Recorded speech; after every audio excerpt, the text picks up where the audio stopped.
salita sa muro. Pero po rin ng Diyos dahil si Pastor Raul naman ay naka-ready. So baka rin tinatanong nyo, may COVID pa ba? Meron pa po. Kasi meron po kaming kakilala sa Batangas na 80 years old plus. Siya po ay tumaas yung BP, so dinala siya sa hospital. SOP, sinesa, positive sa COVID.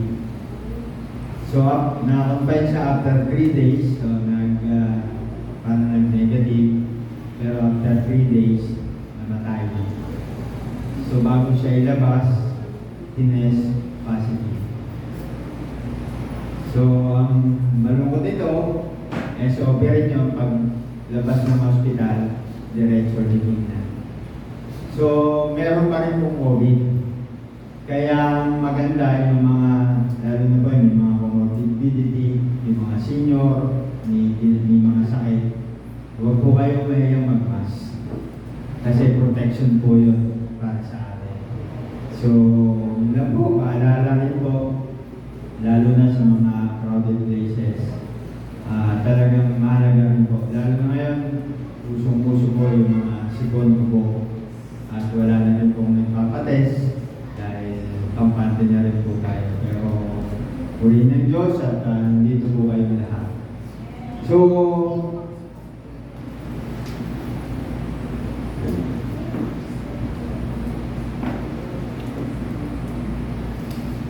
ito yung dapat na sa first Sunday, yun ang aking tema ng mensahe.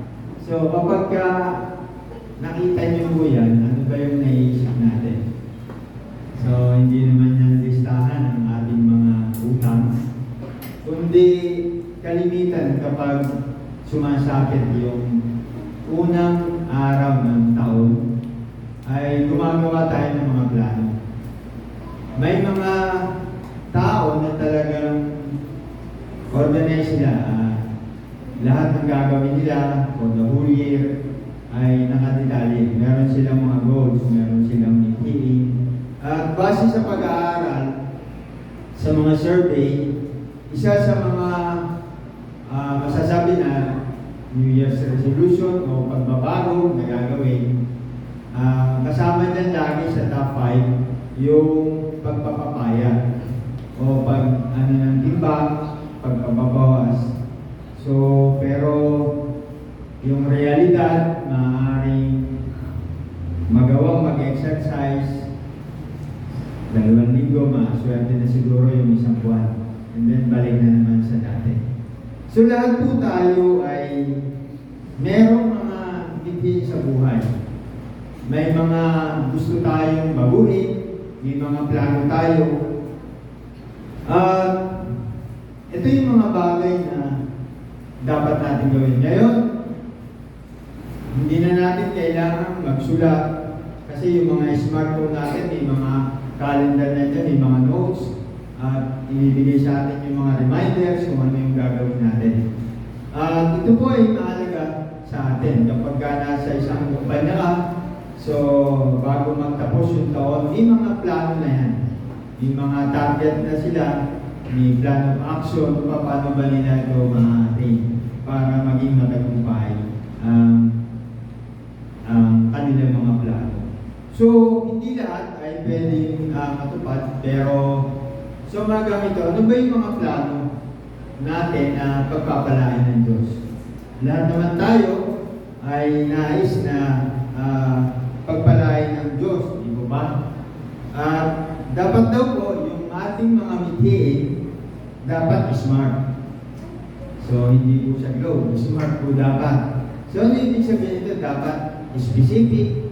May tiyak tayo na gagawin. Dapat measurable. Ito ba, kaya ba natin magawa? Dapat achievable. Magagawa ba natin ito? Dapat yung mga mithi natin relevant. At lalong higit, anuman ang plano natin, dapat time-bound. O ibig sabihin, meron tayong tinatarget na time kung kailan ko ito magagawa. Halimbawa, 95 kilos ka ngayon, gusto mo maging 65, hanggang kailan po ba ito dapat magawa? After, kailangan gawin in 3 months, magawa ko na to. So ano yung gagawin ko para ako ay bumaba ng timbang? So, yun po ay mahalaga. Kaya sa umaga po ito ay samahan niyo po ako sa text po natin. Sabi po sa unang Korinto, chapter 9, 25 to 27, lahat ng manlalarong nagsasanay ay may disiplina sa lahat ng bagay upang makamit ng isang gantimpalang panandiyan lamang. Ngunit, ang gantimpalang hinahangad natin ay panghabang panahon. Alam po niyo kung ikaw ay isang atleta, may pinanood po ko yung kung nanonood yan ng mga volleyball. Grabe po yung training pala na ginagawa nila sa gym para ma-maintain nila yung manilid lakas yung stamina nila. So yun ay ginagawa nila yun para meron silang goal para sila ay magtagumpay. So, ano po yung sabi ng 26 at dito po ako magpo-post sa 26. Sabi nito, hindi ako tumatakbo nang walang patutunguhan at hindi ako sumusunto sa hangin. So, eto po, kapag tayo ay meron tinatakang hindi yung wala tayong direksyon, kundi dapat meron tayong tiyak na pupunta. At hindi rin dito suntok sa hangin. Sabi nga, parang suntok sa buwan. Alanganin, hindi mo sigurado kung ito ay magagawa. At sabi po sa 27, subalit pinahihirapan ko ang aking katawan at sinusupin ito upang sa gayo hindi ako maalis sa paligsahan pagkatapos kong mangaral sa iba. So, purihin ng Diyos sa pagkabasa ng kanyang salita. Samahan niyo po ako sa panalangin. Panginoon, salamat sa pagkabasa ng iyong mga salita. At ang aking pong dalangin ay tulungan mo po ako na may hatid ang iyong mensahe. Dalangin ko ng iyong banal na Espiritu ang siya pong mahuna sa aming kalagitnaan. At ang bawat isa na makikinig ay ibukas mo ang kanilang mga puso at isipan upang maunawaan po namin ang iyong mensahe nito.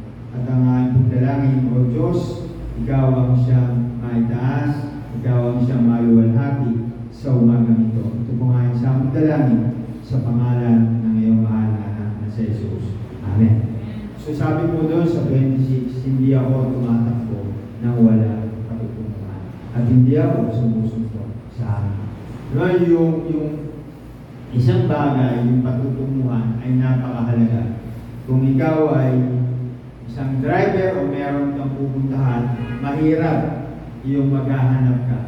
So po pwede, ngayon meron tutulong sa iyo si Waze na mag-guide sa iyo kung saan pupunta. Pero minsan si Waze nakakalito. Noong December po, meron kaming pinuntahan na patay sa Valenzuela. Ginamitan ko siya ng Waze. Grabe kung saan-saan po ako pinasuot sa maliliit na lugar. Tapos nung pabalik kami, shortcut na pala, simple pala lang na padiretso lang. So, pero yun ay ginagamit natin guys para matuntun po natin yung ating pupuntahan. At lahat ng bagay, sabi nga, di ba may kasabihan, huwag sana suntok sa buwan o suntok sa hangin. So, kung wala po tayong plano o layunin, hindi po tayo makakaasa na magiging maganda o kakaiba ang taong ito o kaysa noong nakarang taon.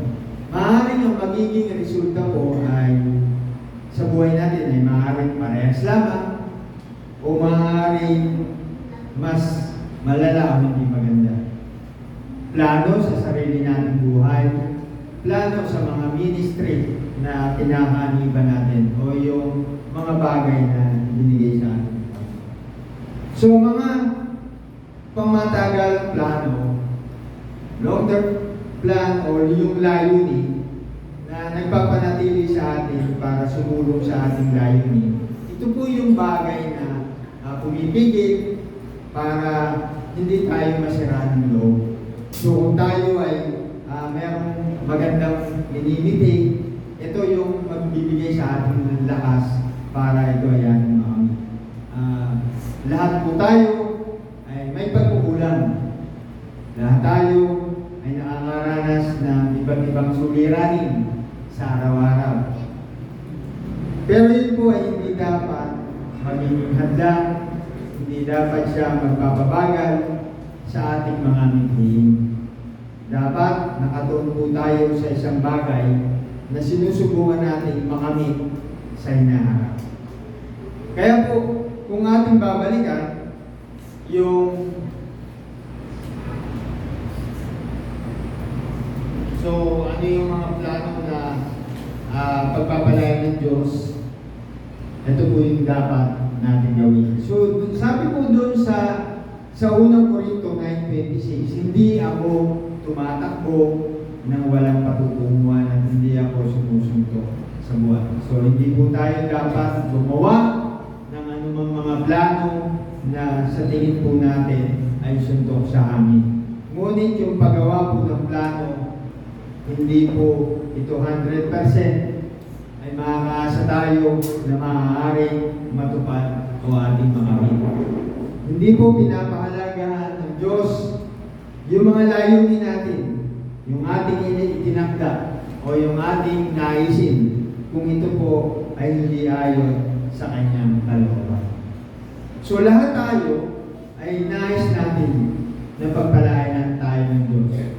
So dapat, una, yung ba mga plano nito sa pamamagitan ba ito ng kapangyarihan ng Diyos? Meron bang God's power doon sa ating nilingin?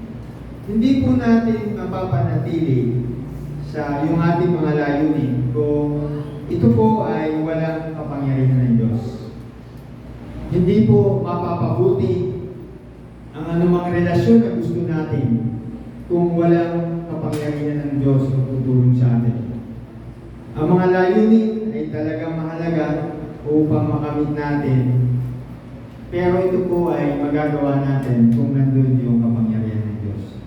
So tingnan po natin yung bang mga bagay na gusto ko ngayon ay nangangailangan talaga na dapat nandun yung kapangyarihan ng Diyos. May mga bagay po kasi na sa kagustuhan natin, kahit alam natin na mali, maaaring hindi tama o illegal na gawain, ay ating ginagawa sa sarili nating kagustuhan at kakayahan dahil nais natin na maabot yung mga mithiin natin sa ating buhay. So, ginagawa natin o nais natin gawin dahil maaaring meron tayong kakayahan sa tingin natin, meron naman tayong sapat na salapi o pera. So nakakaisip tayo ng mga bagay na hindi mabuti, pero ginagamit natin yun sa sarili nating kakayahan dahil naniniwala tayo sa ating mga sarili.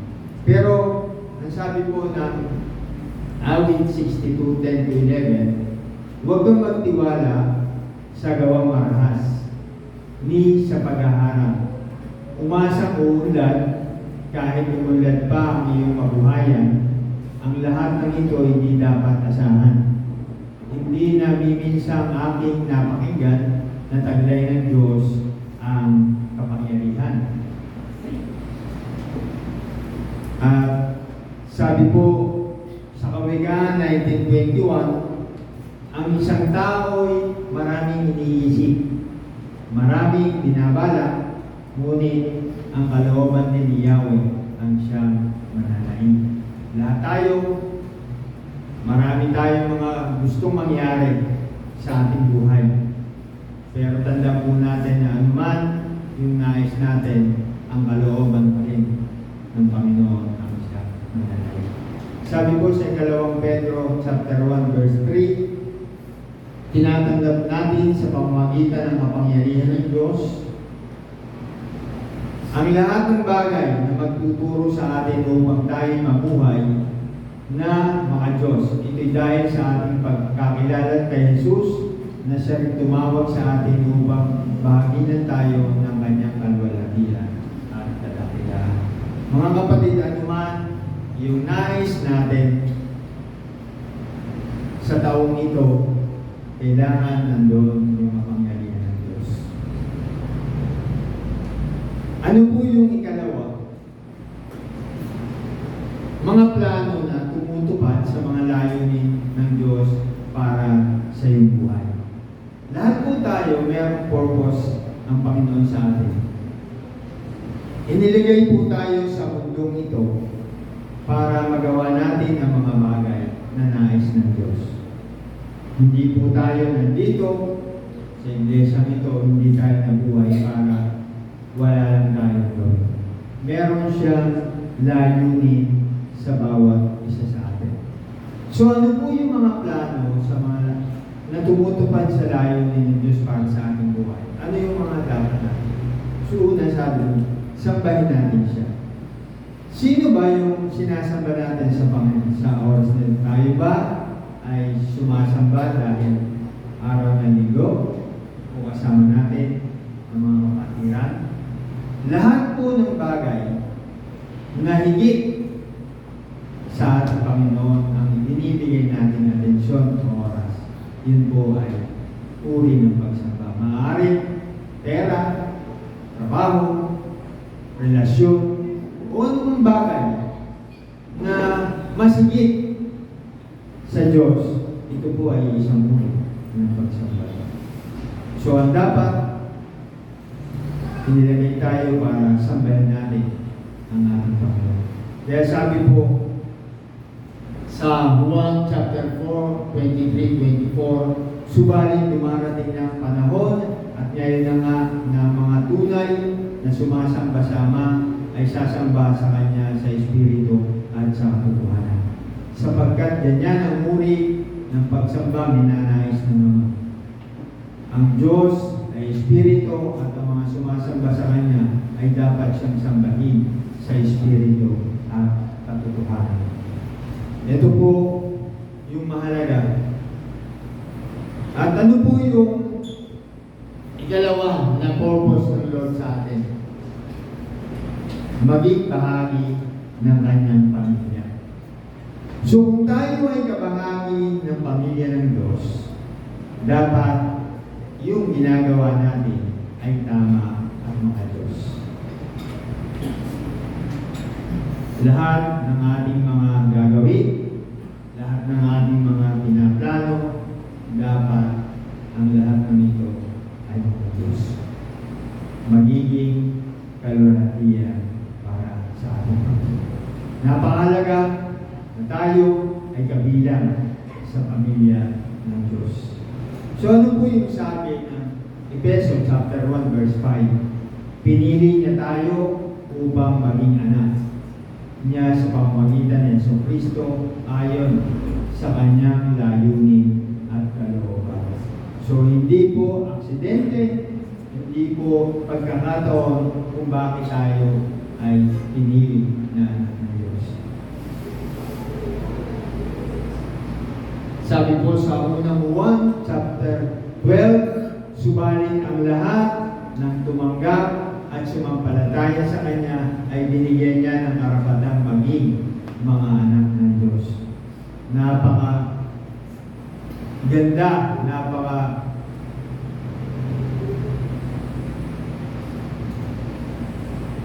ito po yung bagay na minimitin natin na tayo ay binigyan ng karapatang maging anak ng Diyos.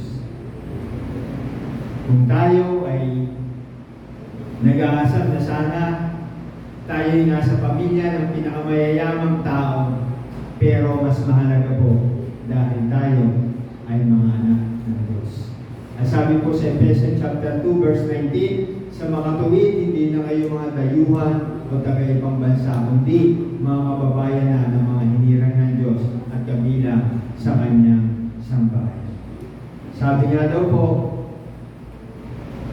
ang mga senior citizen daw ay mayroong dalawa. Una, senior citizen, tapos Filipino citizen, at lalong higit yung isa, citizens of heaven.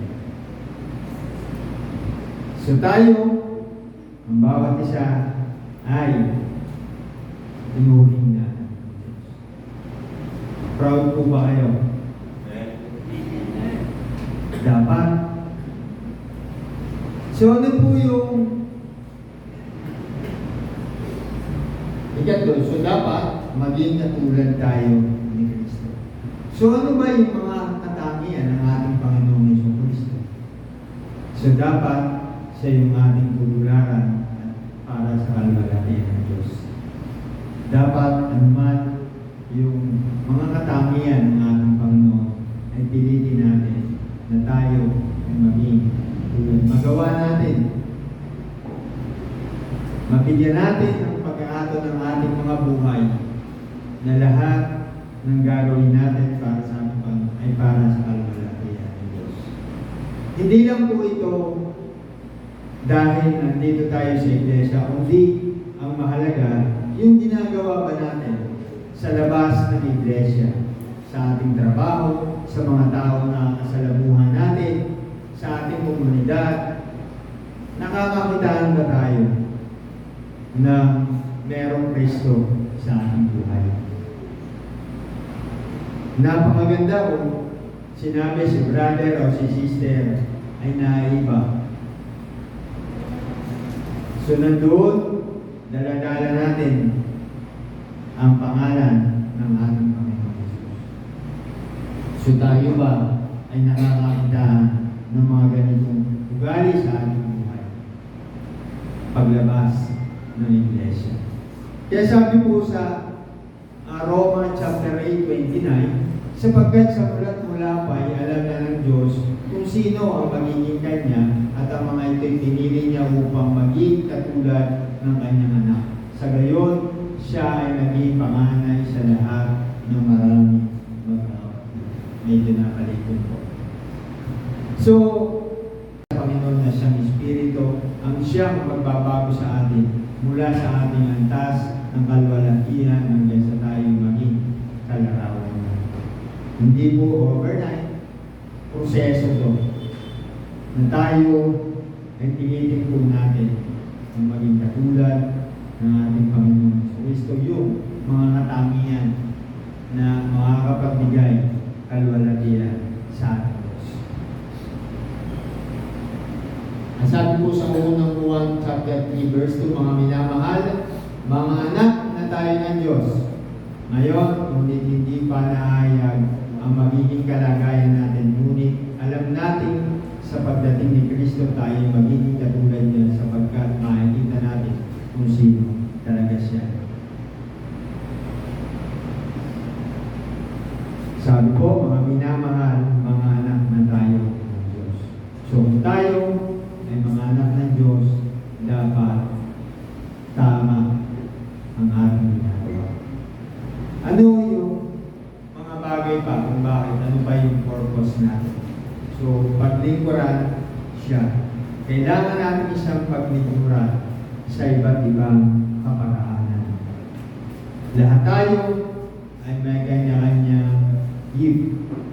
Hindi naman lahat ay tinawag para magsalita. Ngunit may mga bagay po na tayo ay magiging kabahagi para mapaglingkuran natin ang ating Diyos.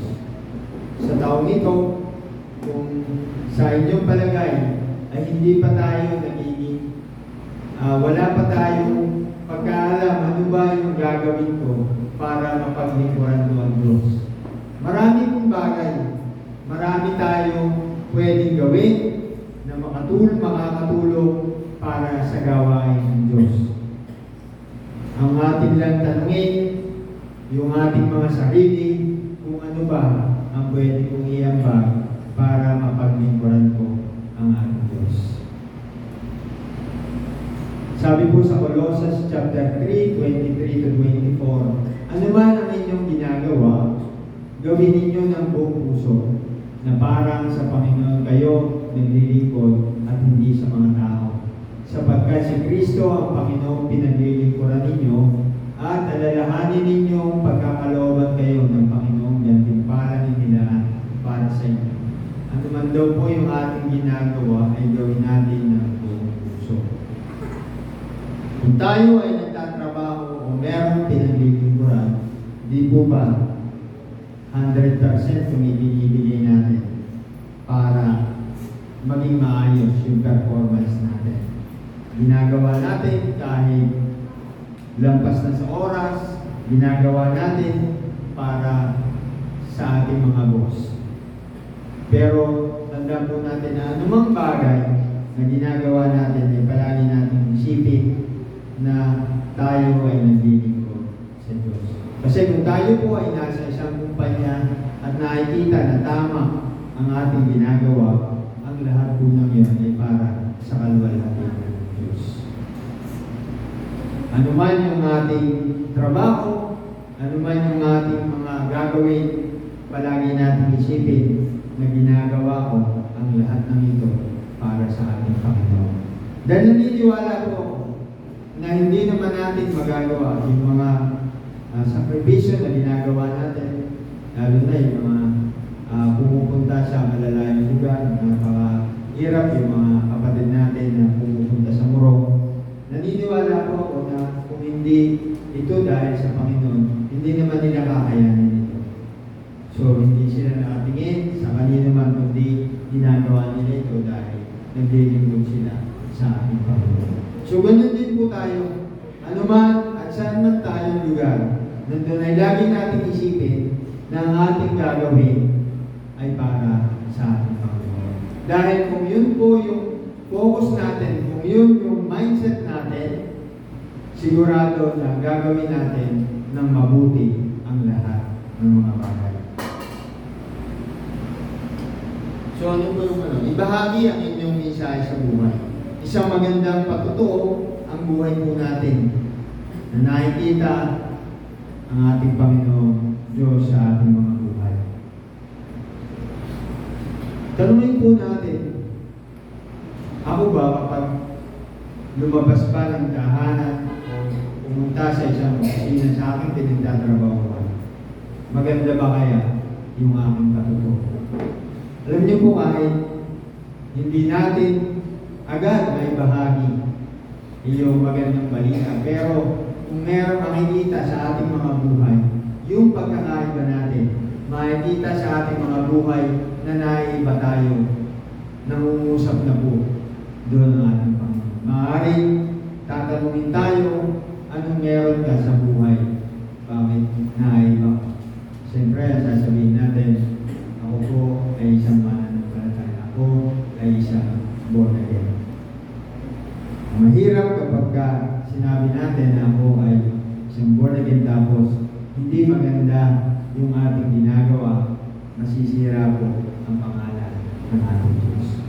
So ang ating patuto sa ating buhay ay napakahalaga. Nangungusap ang lahat ng ito. Kaya pagsumikapan natin yung ating life testimony natin. Pilitin natin na may sakatuparan ang lahat ng ito. Yan po, mahirap dahil maraming mga sagabal, pero sa biyaya ng Diyos ay daya natin mapagtagumpayan ang lahat ng ito. Sabi po sa Thessalonica chapter 1 verse 8, sapagkat hindi lamang ang salita ng Panginoon ang lumalaganap sa Macedonia at Akaya, sa pamamagitan ninyo, ang inyong pananampalataya sa Diyos ay nabalita rin sa lahat ng dako, kaya hindi na kailangan magsalita pa kami tungkol dito.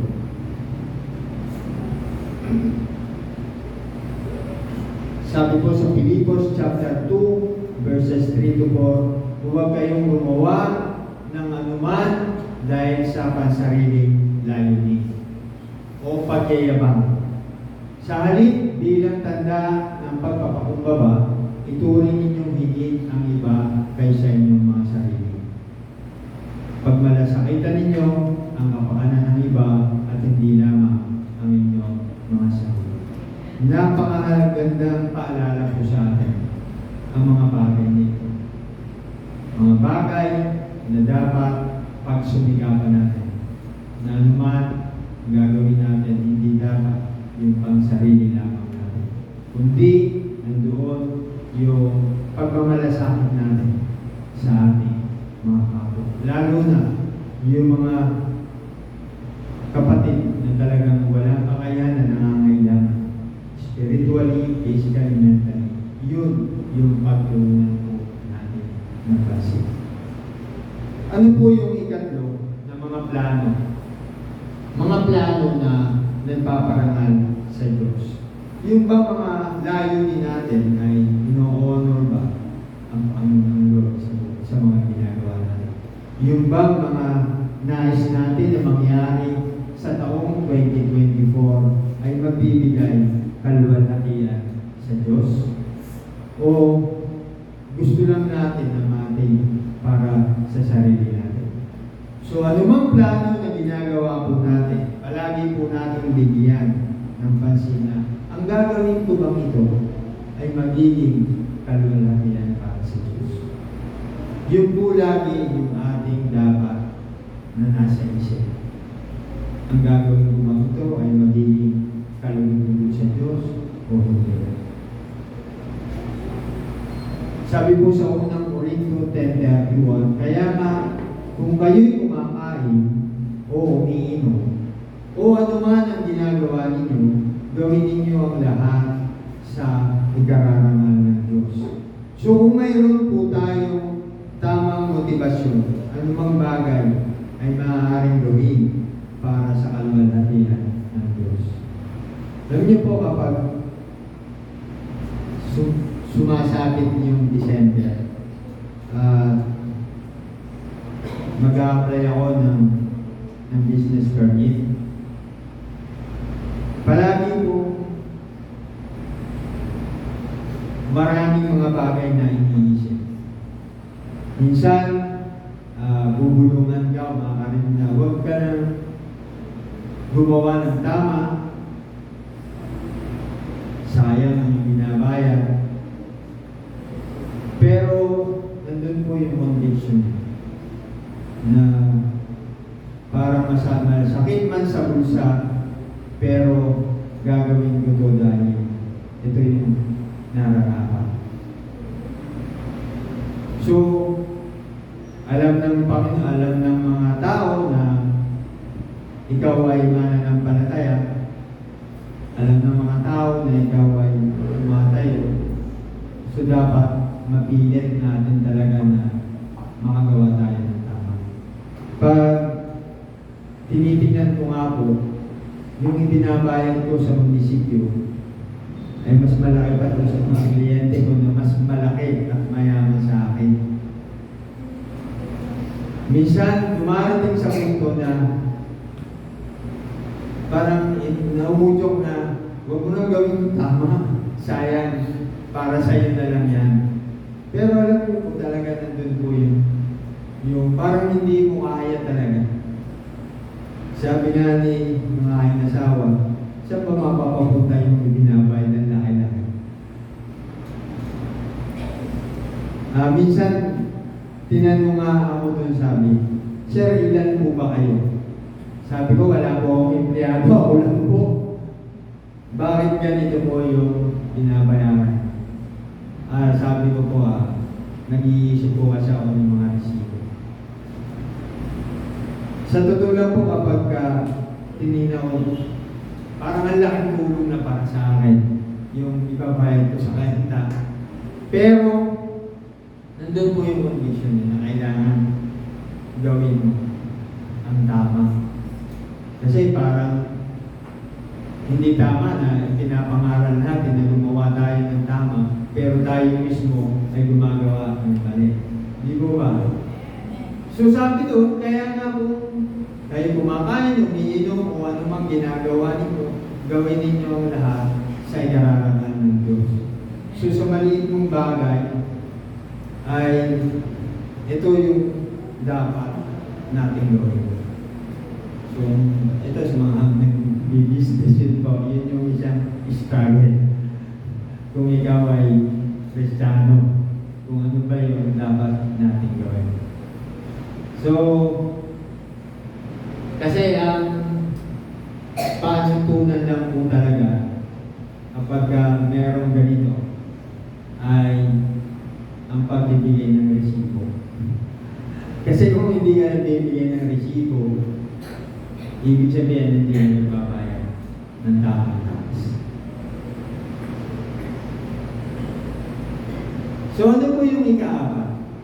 Dapat yung mga plano natin ay may pananampalataya. Yung goals natin ay set in faith.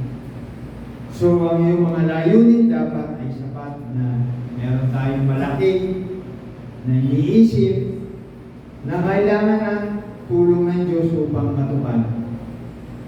Sabi nga po, kung wala tayong pananampalataya, hindi maaari kalugdan ng Diyos. So,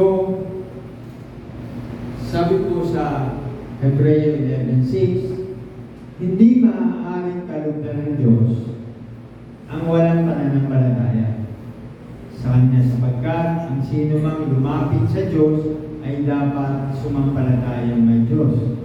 At siya ang nagbibigay ng gantimpala sa mga humahanap sa Kanya. So, dapat anuman yung minimitin natin sa 2024, sa umpisa ng taong ito, dapat meron tayong pananampalataya na sa tulong at biyaya ng Diyos ay makakamit natin ang lahat ng ito. Ang panghuli po, ang mga plano na may pag-ibig. Yung bang nais natin sa 2024 to be motivated by that? Iniisip ba natin na merong pag-ibig kaya natin ito ginagawa? Ang Diyos po ay higit na interesado sa kung bakit tayo gumagawa ng isang bagay kaysa din po sa actual natin ginagawa.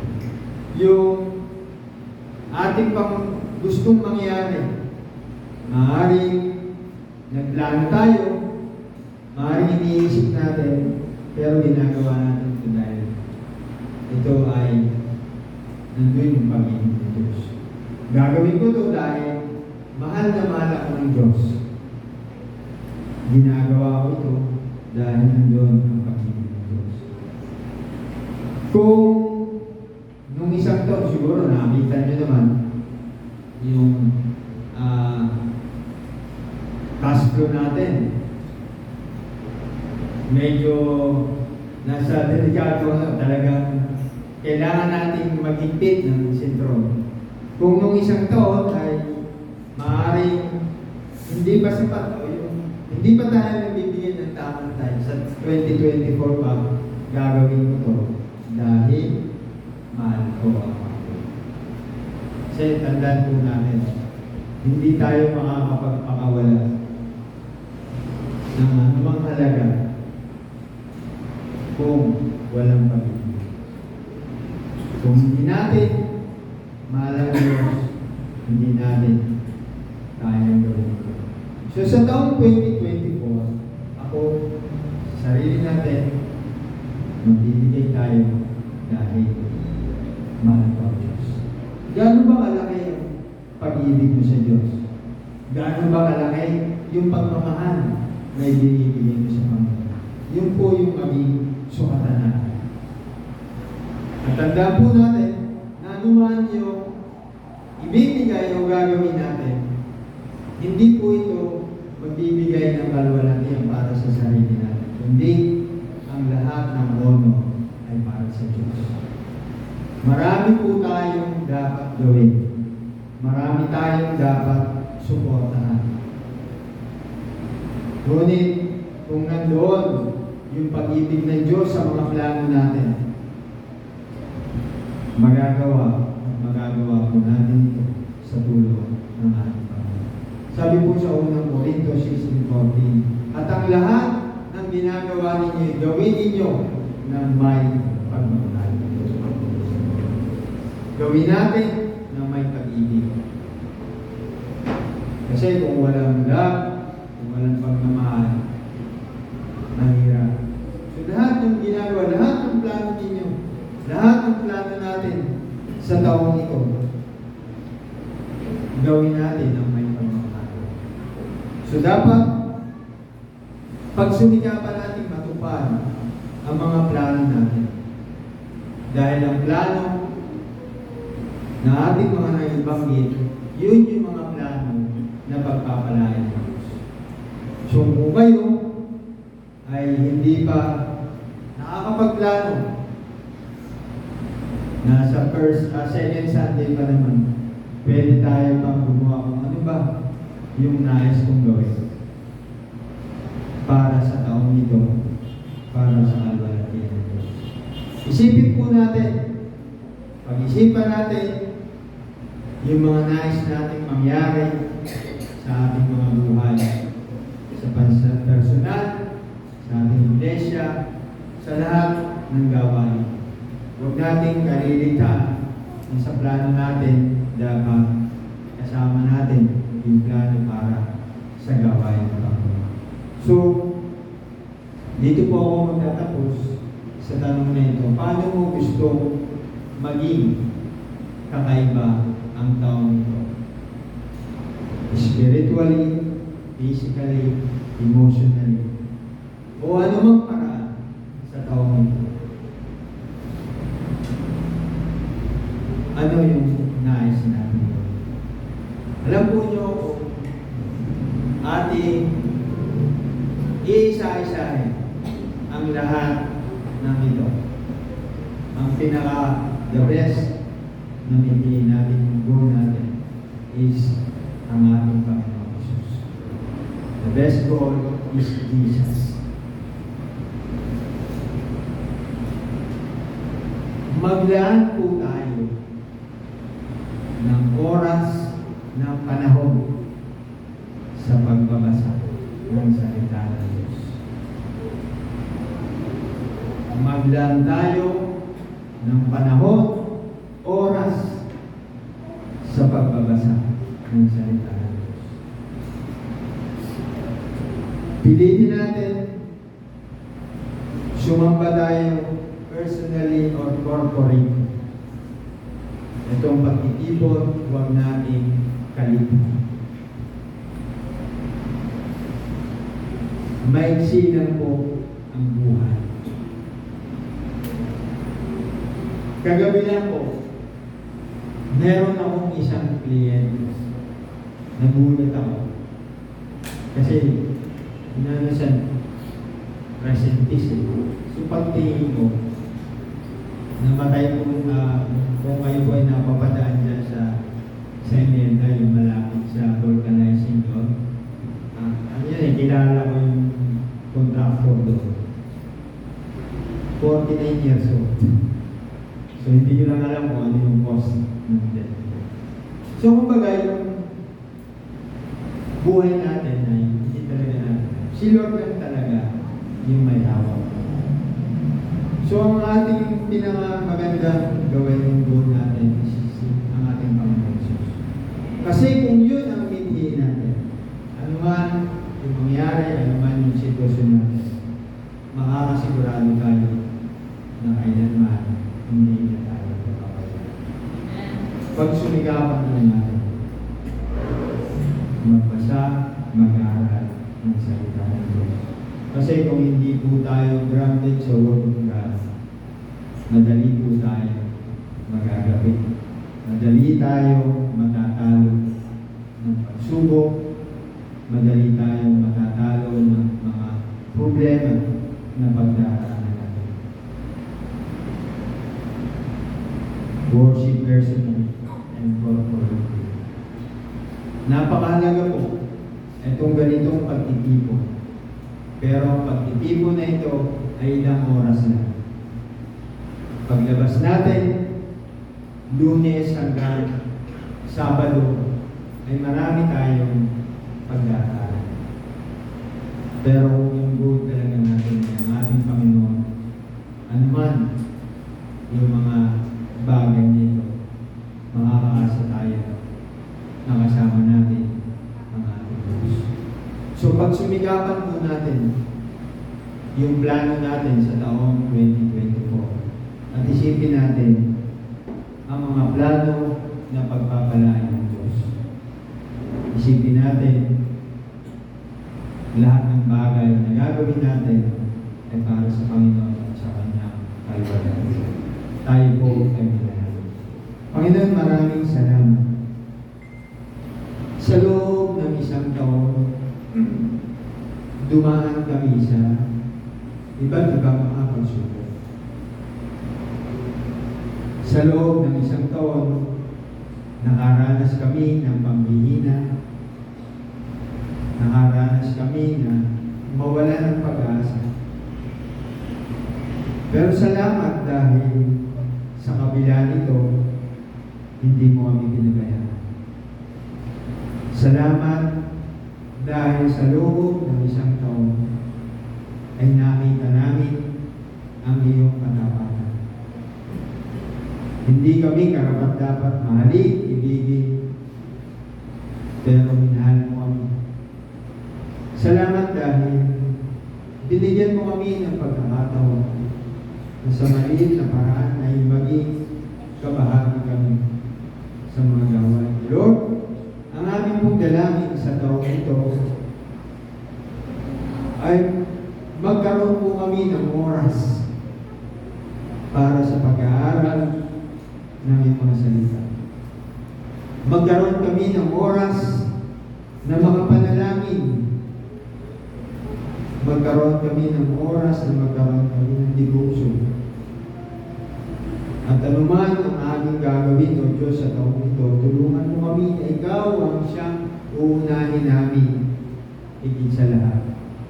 Ikaw yung magiging priority namin sa aming mga plano, maging sa mga pinansyal na aspeto ng aming buhay. Ikaw ang uunahin namin. Tulungan mo kami na magawa po namin ito sa taong ito. Tulungan mo po kami na kami ay makapamuhay ng merong katapatan. Tulungan mo kami na sa bawat gagawin po namin, ikaw po ang siyang maluwalhati sa aming buhay. Tulungan mo kami